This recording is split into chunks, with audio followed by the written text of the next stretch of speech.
family. My name is Vicki Dillard for African Diaspora News Channel. Thank you so much for tuning in. Be sure to give the broadcast a big thumbs up and share. Thank you so much, family. Certainly, you all know that under this new President Donald Trump, with his very interesting and some would say chaotic and disastrous administration, one of its members is Mr. Marco Rubio, the new current Secretary of State. You know, they call him technically His Excellency, child, former senator. Now, he has an interesting past and history, and I think some parts are little known. I'm bringing this up because how many of you all know that the way you were raised, the way you were formed, all of that comes into play when you take a high-level position, like one of the top positions in the United States of America, like Secretary of State.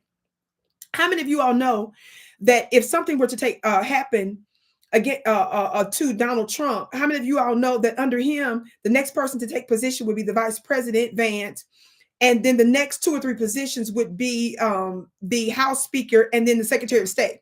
That's a high-level position. So in addition to his access to literally the world, Marco Rubio, we understand that he is in a very high-ranking position in these United States. Yes?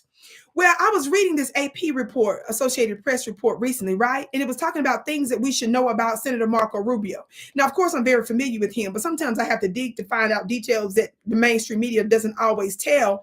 And if they do tell it in forms like print publication, I have to go in and highlight and connect the dots. Talk back to me, somebody. Now, he was born in the United States, but he is born to Cuban parents. And unfortunately, some of the other folks that come here from such countries are not necessarily allies of FBAs. FBAs, for those of you that don't know, stands for Foundational Black Americans. This is not a group or corporation or organization. It represents a lineage, the founding lineage that created and built this country, the true founding fathers and mothers of this country. That's what that means. Yes? Well, when we go down here to this section of the article, it says he is the son of Cuban immigrants, but it highlights something interesting. Listen. It says Rubio, 53, was born in Miami and still calls the city his home. His father was a bartender and his mother a hotel maid. In his first Senate campaign, he repeatedly reminded voters of his working class background and, quote, only in America's story as a son of Cuban immigrants who became a U.S. senator. Now watch this. It says he is Catholic, but Rubio spent about 6 years of his childhood in Las Vegas, where he was baptized in the Church of Jesus Christ of Latter-day Saints and attended Mormon services.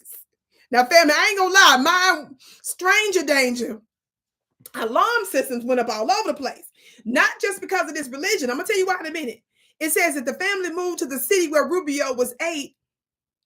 The family moved to the city when Rubio was 8 and his parents found jobs in the growing hotel industry.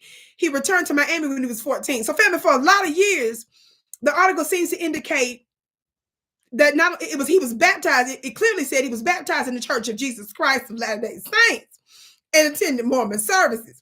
Now, for those of you that don't know, I'm a spiritual teacher, so I believe in all forms of religions. There's truth in lots of forms of religion. It's about how you manifest it. I have a school, in fact, that's called the Vicki Dillard Mystery School, where I teach spiritual principles. So I'm not somebody that just sit up and laughs and mocks other people's religion. But the problem with the Mormon Church is that they got some splaining to do that they haven't quite done yet. Now, I want you to look at this video clip here of this white woman that's exposing the church and how she grew up under this religion. Watch this. Those who remained neutral in the battle were cursed to be born with black skin. This is the Mormon explanation for the Negro race. The first time I saw this cartoon, I was still a totally active member of the Mormon Church. And when it came to this point, and it explained this portion about how black people were less valiant in the pre-earth life, so they're cursed with black skin, I thought, that's totally not true. We don't believe that. That's just anti-Mormon propaganda. Unfortunately, it does turn out that it is completely true and that there's a long history of this doctrine, but it was not taught to me because the Mormon Church has attempted to totally brush it under the rug. To date, the Mormon Church has never apologized for the damage done by this racist doctrine. They just try to pretend like it never happened. Okay, family, did you see that clip of the cartoon? How many of y'all know that the cartoon was a type of teacher that was indoctrinating white folks about black folks being cursed with black skin? How many of you all know that she even admits that this was not just a one-off, that this was literal church doctrine? This wasn't just no church doctrine from the 15, 16, and 1700s. She was raised like that. And as she said, the Mormon Church has not accounted for the disastrous effects that it had. And they try to bury some of this. But how many of you all know I'm 46 years of age? I was born in 79. And so this means that some of this teaching was going on in my day and age. Talk back to me in some of these churches. Now, Marco Rubio was baptized in this religion.